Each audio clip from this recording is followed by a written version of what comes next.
Hey, Jeannie Lynch, welcome back to my channel. 2023, continuing the beautiful work of collaborating and bringing together other healers to really dive into important work. And today is no different. I set out, I had a question and I sent this out to so many people. I put it up on social media. I put it on TikTok, Facebook, Instagram, YouTube, email, asking the question, how do we heal addiction? What information do healers and energy healers give the people that they're working with that are having this issue, or people who are suffering with addiction? How do we heal it? That is the question that was asked to me. That is the question I asked to many healers. Well, today, a special treat. Those healers have answered the call. They have sent me in their clips and I have edited the video and it's about to be shown and you're about to watch it. So just to let you know too, the question is from the perspective of us healers being out of the way. We're bringing this information through from source. So we went straight to the powers that be, connected with source to answer this question with one intention: to come together to put more light on this dark subject and to help others heal with the suffering that is going on out there in the world around the energy of addiction. They were asked an open-ended question, okay? And they were also given prompts, so you could use the prompts or just answer the question. I'm going to share those prompts with you coming up soon. So, have I got your ear? If you know somebody, if this is you, are you suffering yourself? If you are working with her, are you a healer? If any of this connects to you, please share this video. We're coming together to share the light so we can spread the light. And that involves audience participation. So get ready to comment and explore and answer this question. How do we heal addiction? A spirit's perspective.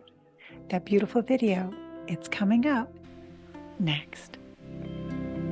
Hey, a very special thank you to all the healers who answered the call today in answering this question and collaborated on this video. Enjoy. Hey, thanks for staying clicked in. So blessed to be able to share this work with you today and ask you to be involved as you want to be. So this is a very serious topic, and I think everybody who answered this question saw it as such. So I'm blown away by the response. There's so many different perspectives that you're about to hear. I'm going to share the first prompts that were given. People can answer this question, and you can answer this question any way you want. How would you heal addiction? A spirit's perspective or a healer's perspective. Here's the prompts that each were given. The first one was, what wisdom does spirit have that they would like to offer us in the energy of addiction? The second prompt was actually a finish this sentence. And the question was, if spirit knew then what they know now, what would they do or have done differently? They're going to finish that sentence. And then the last prompt is, what happens to our addictions on the other side? So after we cross. So here are the healers involved in today's beautiful video collaboration. You will meet them in this order. Enjoy. Okay, Jeannie Lynch going first up to bat. I'm going to answer this question and then run for the hills because I'm sure it's not going to be a popular answer. I'm going to answer prompt 3, which is, what happens to our addictions while on the other side? So I'm going to say it's my understanding in working with so many people in spirit from the other side that have ended up on the other side, maybe as a direct result of their addiction, that the first awareness or understanding that they've had is kind of a, oh shoot, that they need a physical body in order to heal that. So to me, spirit has always communicated that they're not necessarily free of the infliction of addiction just because they're on the other side, but they're now seeing it from a different perspective. Their awareness that they need to heal it, right? So I think when we're in the addiction, we're not aware of how much it is hurting us until we can step out of it and look back at it.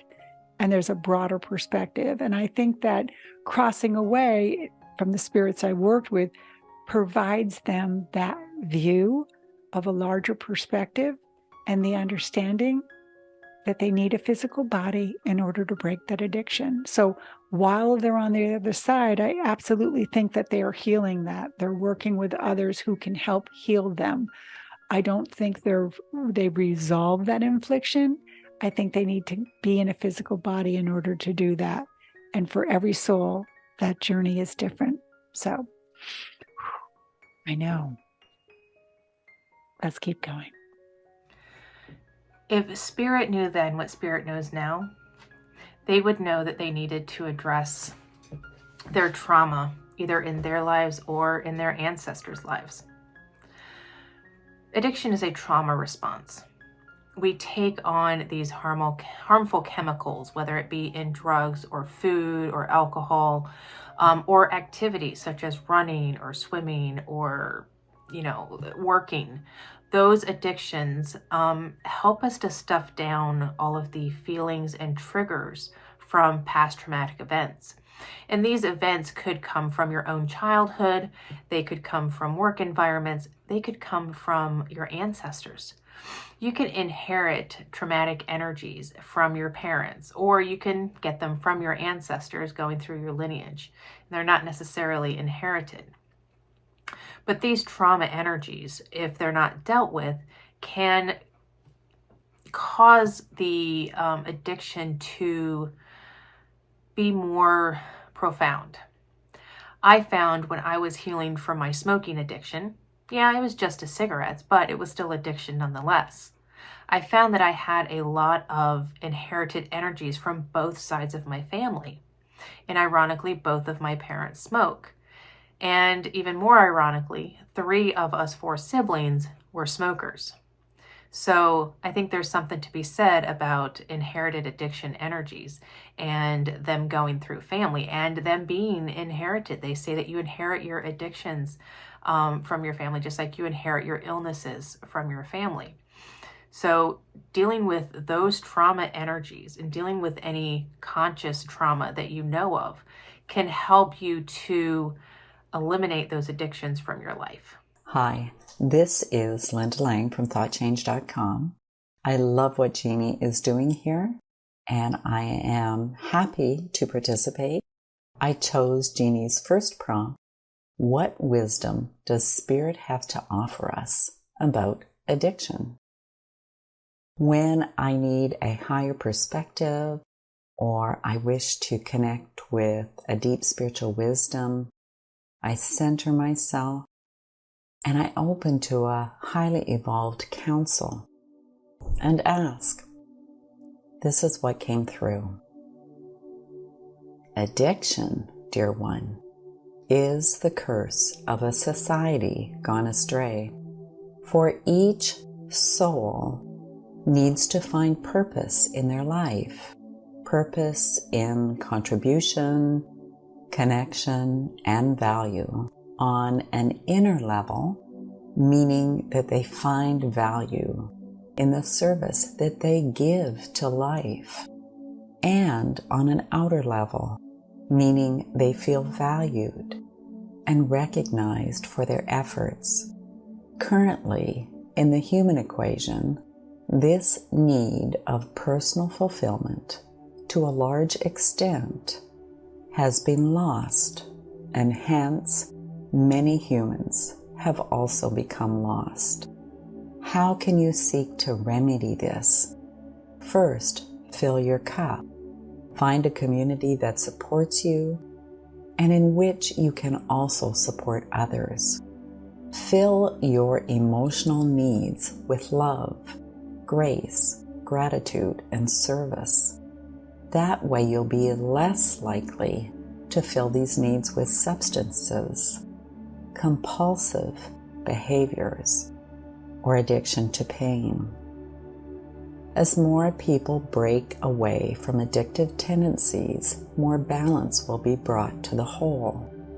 Please think carefully on what you consider addiction.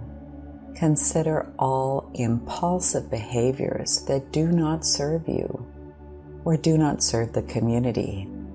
And secondly, we advise those currently in relationship with addiction, there are many, to forgive themselves first, and then to forgive all others they may have cast blame on.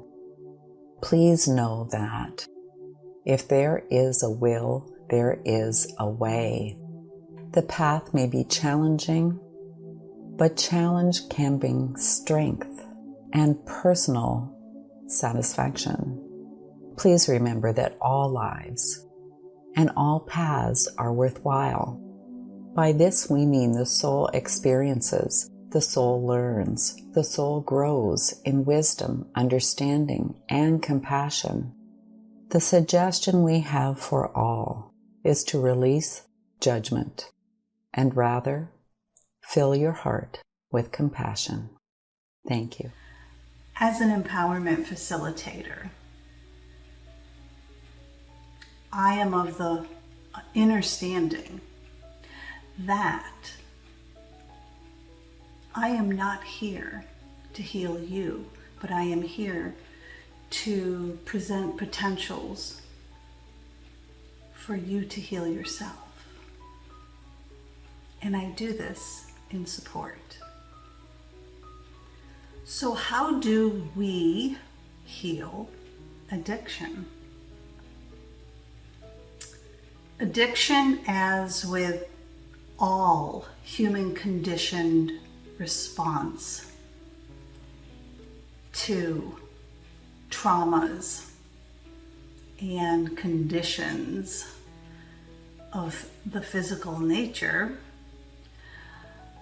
are needed and necessary. This is hard. This is hard to grasp when you're in the throes of it and or you have witnessed it as a loved one of an addict. We have to experience this in order to dismantle the traumas that restrict and hold the advancement of our reawakening of our soul's potential. The human experience is very, very specific in this. It is about detaching the emotions so that the physical can heal, so that the physical can feel, to then advance and connect that much closer to the person's full potential as an energetic being and a frequency conductor. Yeah. It's part of the dismantling program to go towards our fullest potential. Yeah. There's so much to this subject. Spirit Doula has been featured on my channel before, and my favorite expression that she says is, "Be the medicine you seek." Thank you, T. This is Carla Atherton, Holistic Health Empowerment Coach, and I'm here with my attempt at answering the question, how do we heal addiction? So first, let me give you my simple definition of addiction. Addiction is engaging in something repeatedly despite the fact that it harms us. And addiction can be to anything from substances to behaviors to ways of being. Next, let me say two things. People who have addictions are not broken or wrong. Addiction isn't a flaw, a weakness, an affliction, or a deficiency. It's a brilliant adaptation. So how is that? Human beings have many innate processes and programs that attempt to keep us safe from harm. We interpret many things in our environments as potential harm, things that threaten our safety, our ability to survive, such as abandonment, lack of love, rejection, separation. And when we have not healed what has triggered these states of being unsafe and have not returned to a sense of safety, we can excessively turn to substances, behaviors, and ways of being that don't serve us and even harm us in and of themselves. This does not seem logical, to do something to ourselves that harms us out of our desire to be safe and loved. And our addictions do take us out of survival mode. But the problem is that the safety is not real, it is perceived, and it is short-lived, providing unsustainable and oftentimes pseudo, which would be replica, soulless experiences of euphoria, joy, happiness, bliss, courage, desire, power, ease, and flow. All of the emotions and ways of being that can only happen when we, in some way, feel safe, when we have moved out of protection into expansion. And abstinence is not the answer either, because the pull toward the substance, the behavior, the way of being will still be there, maybe even stronger unless we no longer need it. Our addictions temporarily keep us able to function, to survive, even seeming to thrive in a situation that is too painful or difficult for us to manage in a more sustainable and liberated way at this very moment. But the high fades, and the experience often each time has taken more than it has given. It has not healed the need and only served to temporarily cover it up, leaving nothing else to do but do it again, to escape, to silence, to dumb down the insistent call to look at what is underlying. So to answer the question, how do we heal addiction? The answer is we don't. We heal the reasons why we continue to excessively abuse substances, gamble, shop, eat, text, exercise, work, game, engage in drama, while only temporarily getting the result we want and need, which is relief from pain, fear, overwhelm, uncertainty, lack of self-love, nihilism, depression, anxiety, and on and on and on.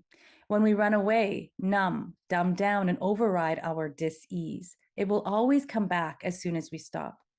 Stop running and look at the pain. We will always experience pain, as pain is part of the human experience. It is part of the healing process. It points to areas that we need to heal. It is our teacher. It is not bad, and neither are we if we experience it. But we do not have to suffer because of it. We no longer need our addictions if we stop running away from discomfort and dis-ease and run toward ease, joy, awe, freedom, and what I call deep wellness. Hi there. My name is David Somerville. I am an emotional healer, theta healing practitioner, and an intuitive. The question I'm going to answer today is, what wisdom does Spirit have to offer us about addiction? Now, this topic and this question is really dear to my heart because I have a history of addiction personally myself that I've recovered from in my youth.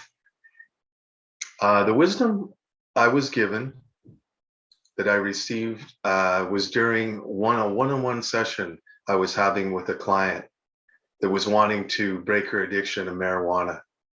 During the session, I got a download of information that I'd never heard before in my own recovery.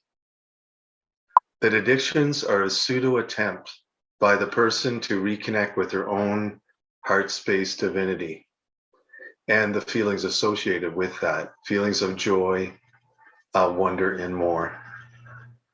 What the person really wants is that reconnection to wholeness through their own heart space connection. You know, this made so much sense to me as I immediately thought about the 12-step program that talks about surrendering to the divine power, that it's a key part of that program.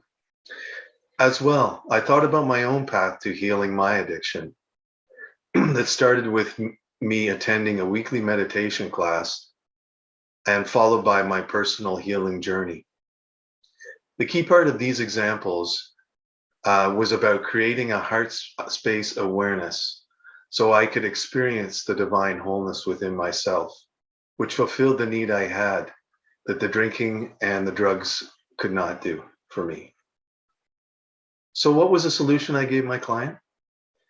To begin a daily practice of heart-focused meditation where those feelings of joy reside in the heart. This could be as simple as bringing your awareness to your heart center and breathing from your heart, expanding your heart, doing it as many times as you need during the day.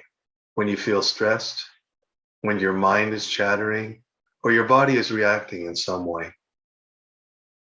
I actually asked Jeannie to include a link to access a free short heart expanse meditation I use with my clients, and personally I use every day myself, that you can download and use on a daily basis.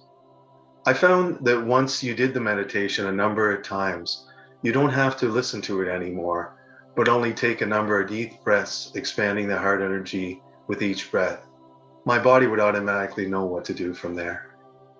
Of course, my experience has also shown me that personal healing will probably be really required along with this meditation practice. This is due to limiting beliefs and patterns that we may hold on a mind level, and memories and emotions that are stored on a body level that need to be cleared before you can experience your divine heart space fully. You know, I want you to think of your addiction as a great gift. That's what I did. It forced me to explore my connection to my divine heart space when I might not have done so consciously without having the addiction. I feel blessed, and when I think back of how disconnected I felt from my world and myself, when all I wanted to do was to connect to my heart space and feel the wholeness I yearn for inside. Namaste. Hi there, I'm Charles Logan, guide, teacher, and healer in the lineage of King Solomon with the Modern Mystery School.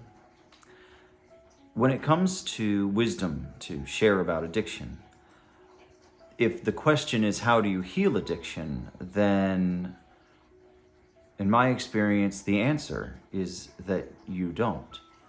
Because addiction isn't the problem, it's the symptom. It would be the equivalent of telling someone to blow their nose, but not giving them antibiotics for the sinus infection that they're experiencing, right? And far too often in our world today, do we see people just treating the symptoms of whatever issues they're dealing with, whether it be mental, emotional, spiritual, or physical.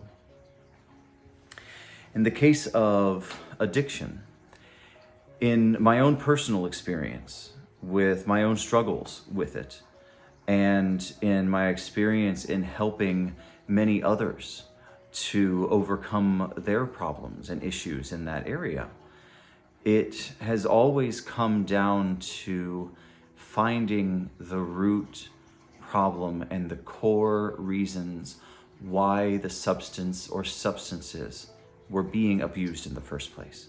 What purpose did they serve? What need was being met by the use? Was it to make up for a lack of coping skills in some field or area? Was it to numb the senses? Perhaps if someone is highly energetically sensitive and highly empathic, without protection, this world can be a really brutal place to live in for someone who's that sensitive and open energetically and emotionally.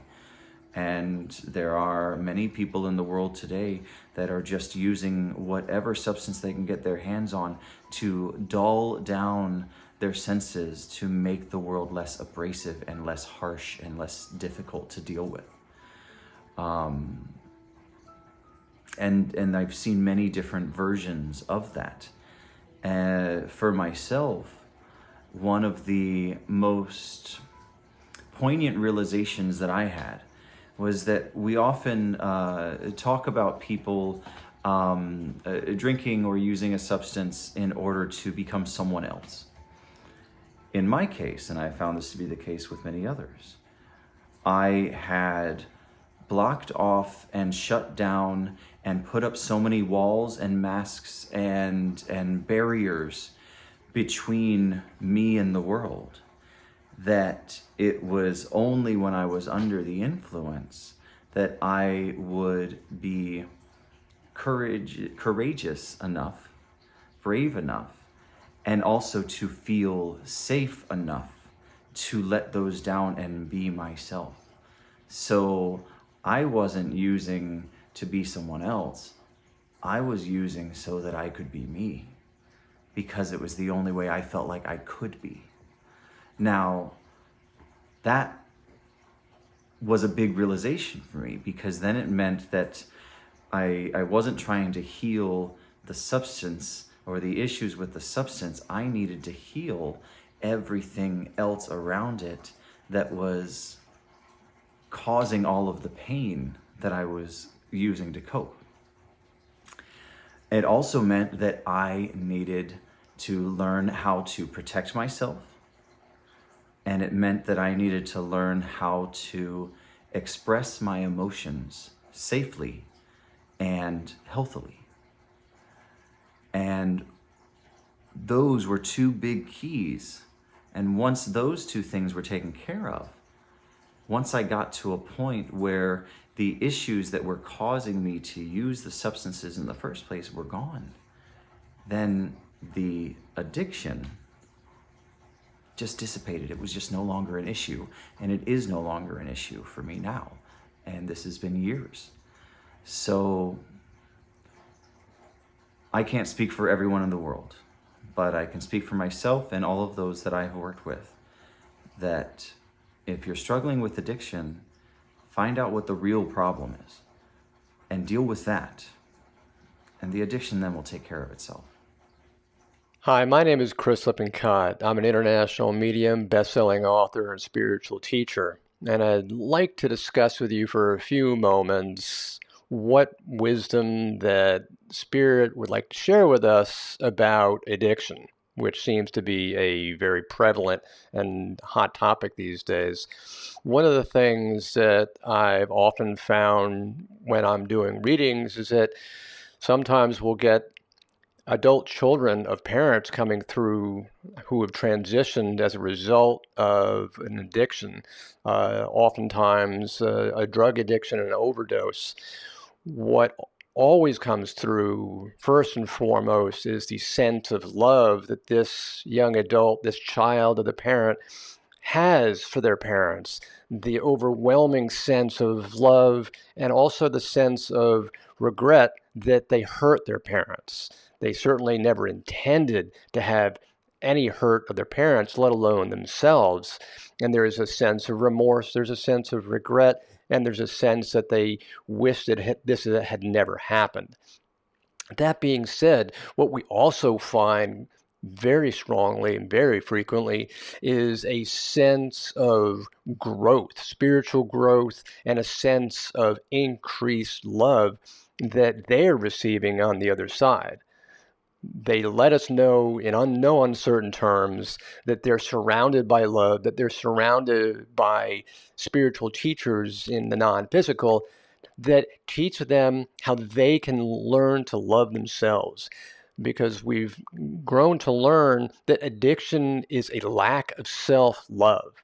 Quite often people come through, express the fact that they were confused, they were depressed, they were emotionally mixed up.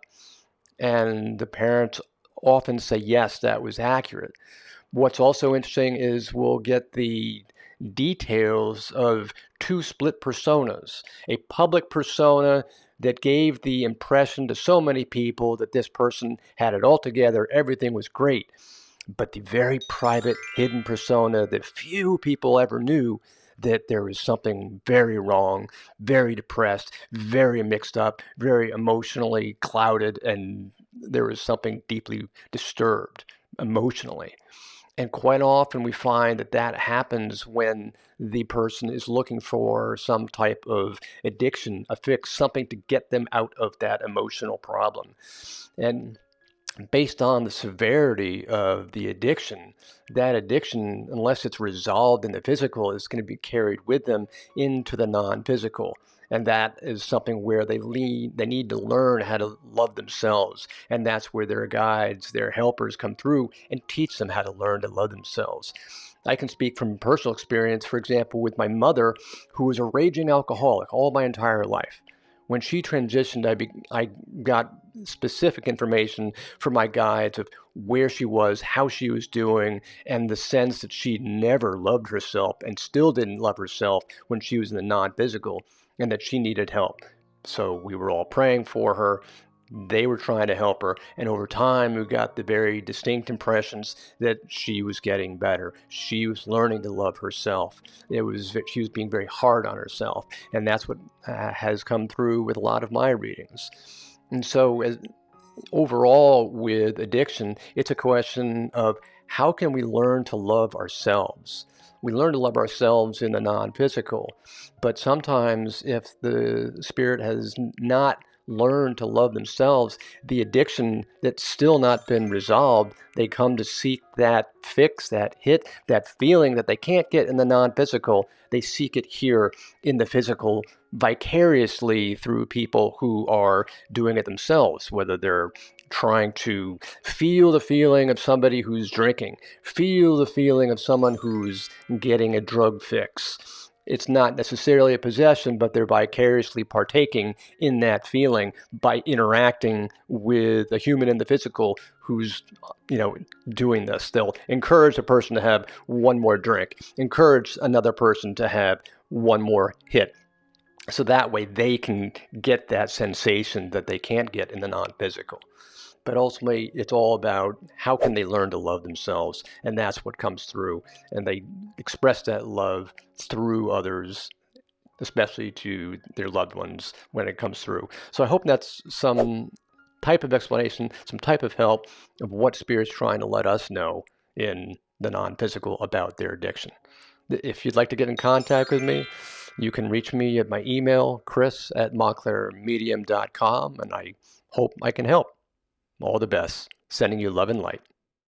Aly Mchugh here. I've been a professional medium for 6 or 7 years now. And I just wanted to thank Jean for inviting me to collaborate on this project. It was very fun and very interesting. And when I asked Source what was it they wanted me to know about addiction, the information I got was more about getting sober and that journey. But let me tell you what I have. I've written it down, so I'm going to be looking at my notes a little bit. That everything happens for a reason, and he or she are in this journey to experience it. And the journey has happened at the exact time it's supposed to happen.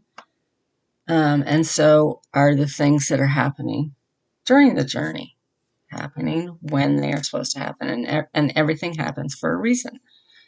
Now, some might get really, analytical and try to figure out, why am I in this state? Well, then Source wanted me to know that this is really a gift. When this happens, when you get to learn and understand, really understand and accept that everything happens for a reason, it takes so much fear away.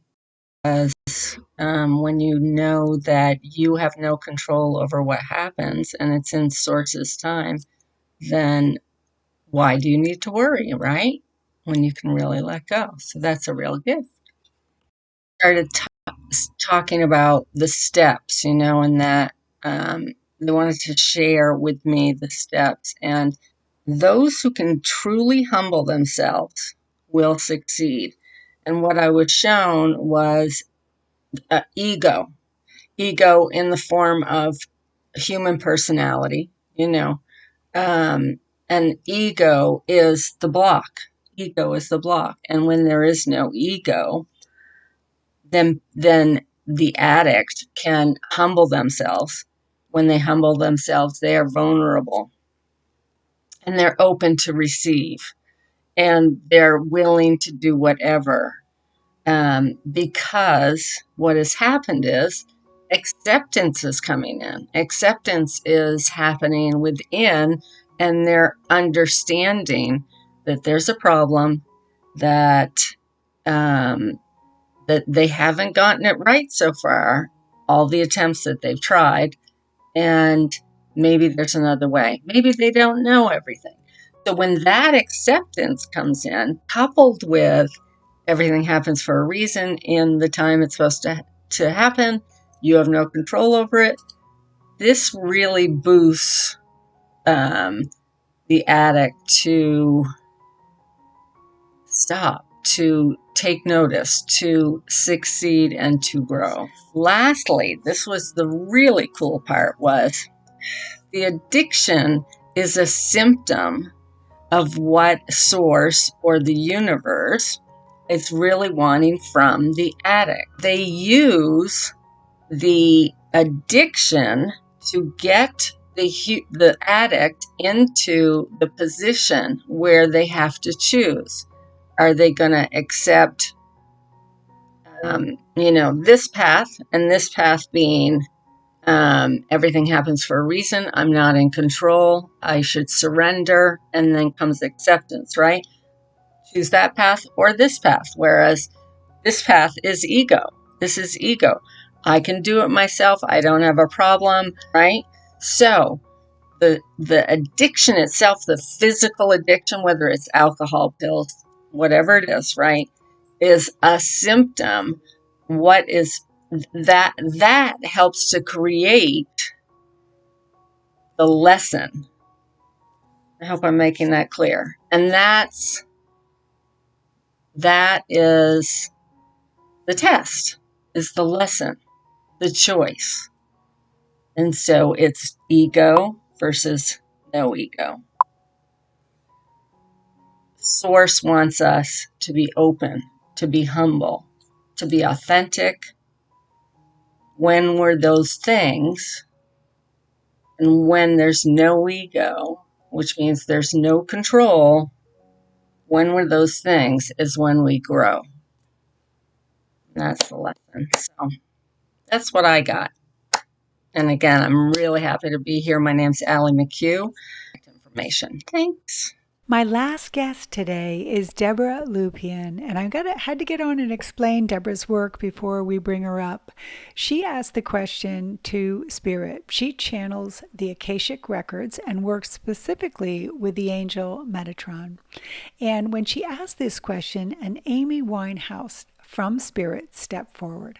I'm getting on to tell you this first because the choice of Amy's language might be seen as a little offensive to most of us listening. The message was so profound, and Deborah and I did discuss this, and we believed that if we were going to truly honor the question from Spirit, we would let Spirit bring it through the way they wanted it said. So please stay listening and stay open to this beautiful message from a person who really did struggle with a lot of the energy we're talking about today. She has a beautiful message from Spirit about what she wishes she knew then that she could know now if she was here in a physical body. Listen to her great advice. Debbra Lupien is coming up next and will be our last guest on today. Thank you. Hi, I'm Debbra Lupien, voice of the Akashic Records.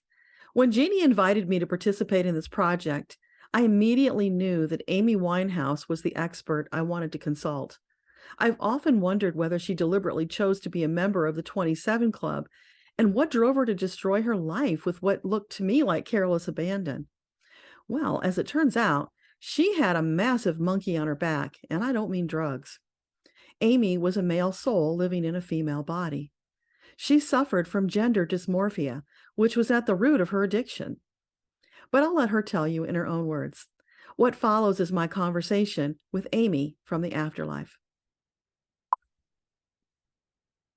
I never felt comfortable in my own skin. No matter what I tried, nothing relieved the stress, uncertainty, and pressure. When I was high, everything smoothed out and flowed like silk. Easy, baby. It was so easy. Did you know that you had a male soul? Was that a contributor to your feeling of unease? Oh, yes. I knew it from a young age, like 4 or 5. I never fit in. Wasn't interested in playing with dolls or having tea parties. I had big plans for this life, until it all went wrong. I didn't count on how hard it would be occupying a female body, After all, I've done it many times before. This time it was misery with no way to escape. Were you intending to commit suicide? Yes, I suppose I was, although I couldn't admit that to myself. So I did it slowly. Death by 1,000 cuts, you might say. Are you saying that you were a cutter? Yes, although it wasn't well known. I was skilled at hiding my flaws and shortcomings. The voices in my head were relentless, mocking and denigrating. No peace to be had. So many days I longed to turn the lights out permanently. I'm sorry for the torment I put my family through. Hell, I'm sorry for the torment they put me through. They didn't understand, never could. I didn't understand, so how could anyone else? It was like a partial disconnection from life. Yes, depression was a factor. No matter what anyone said, I felt like a piece of garbage most of the time. Defective. Not worthy of the acclaim. How could anyone admire me? Couldn't they see what a fucking mess I was? Did you always plan to be a singer? Yes, that was one thing I was sure about. You might say it was woven into my soul, an inevitability. I was irresistibly drawn to music from the womb. My mother used to sing to me. I loved that, and her. We were so connected. Until I was born. Then it was never the same again. That closeness, love, total acceptance evaporated. Sometimes it felt like I had a stamp on my forehead that said defective. No, don't feel sorry for me. After all, I chose that life and body. It didn't turn out the way I'd planned, but still there was value. I learned a lot, and you can be damn sure I'm not coming back anytime soon. There's a lot of healing to be done before it's even a consideration. Were you a famous singer or musician in a previous life? Yes, a male singer. I never achieved the level of success that Amy did, but I did all right, and it was a great life. I thought this time I'd make it to the big time and have the world by the tail. It was a real trip making it to the top, but it never felt real or earned. Let's face it, I had a lot of insecurities. I couldn't be my male self in that body, so I leaned into the absurdity and role-played being a drag queen. That was my way of coping with the gender dysmorphia. Problem is, it never felt authentic. More like play acting. I marveled that more people didn't see through my act. Really, how could they enjoy that screeching voice? But you know what? If they're dumb enough to pay to hear that caterwauling, then I'm happy to accept. Do you regret the path your life took? Regret? No. More fascination as I analyze how and where I got off track. I really thought my plan for that life was solid. Instead, it was like a hunk of Swiss cheese. Did you deliberately join the 27 Club? I wouldn't say I made a conscious choice to depart at 27. It was more like a fatalistic thought that manifested. I never expected to have a long life, so I flung myself headlong into the highs and lows, literally. It was a wild ride. In some ways, I felt like a fast-burning candle. Here 1 minute, gone the next. A flash in a very hot frying pan. But hey, if you have to go early, it's not a bad crowd to be in. It was like I jumped on the express train to oblivion, and just like the Hotel California, once aboard, you can never leave. A little jest there, but only a little. My life was a train wreck. I knew that, so I just went with gay abandon. What can you tell us about your addiction from your present perspective? What a fucking waste of a good life. People don't do it. For Christ's sakes, have more respect for yourself. You come into the world with so much potential. The sky's the limit. Don't flush the opportunity down the toilet the way I did. You will regret it. So much precious time and opportunity wasted. If anyone knows about wasted, it's me. I was a real expert at being wasted and a wastoid. Think about it. Why even bother incarnating if you're just going to piss away your life like that? Wake the hell up and think about it. Is this what you really want for yourself? I don't care what stories you tell yourself. You can make a better choice and life if you really want to. All those lies you tell yourself are so much dog shit. It's your life. Ain't nobody gonna live it for you. What you need is a taste of the divine. Connect with your beatific soul. Just take a gander at that aspect of yourself. Perfect, flowing, confident, loving, and purposeful. That's who you are at the core of your being, no matter what you look like on the outside. Get in touch with that version of yourself. Feel it. Embrace it. That's really you. Don't wait until you're dead to see the truth because, well then, it's too late until the next time. You will have squandered the tremendous opportunities you planned for yourself before you jumped into that body. That's reality, not those addled visions you have when you're high, as real as the nose on your face. But you have to take up the reins of your life. Take responsibility for your choices and clean up your mess. You will be so glad you did, and what a difference it will make when you get to the other side. You've got a whole lot of living to do, so why don't you get started right now? Throw out the garbage. And by that, I mean the garbage you're carrying around in your head. Let all those lies you told yourself about being worthless go. They were never true. And I'm standing right now, surrounded by God and the angels to tell you so. But guess what?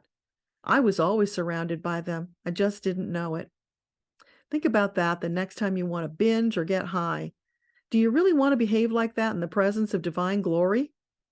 They'll still love you if you do, but you lose esteem in your own eyes. If you won't do it for yourself, do it for them. Let them help you find your way back to sobriety and clean living. That place where peace and joy abide. It can all be yours. Ain't nary a soul ever born who didn't have that right and ability to live their purposeful life, one they could be proud of. Are you getting the message?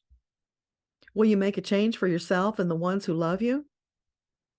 No, it won't be easy. And sure, you might slip. So what? Get back up and keep going, because it will be so worth it.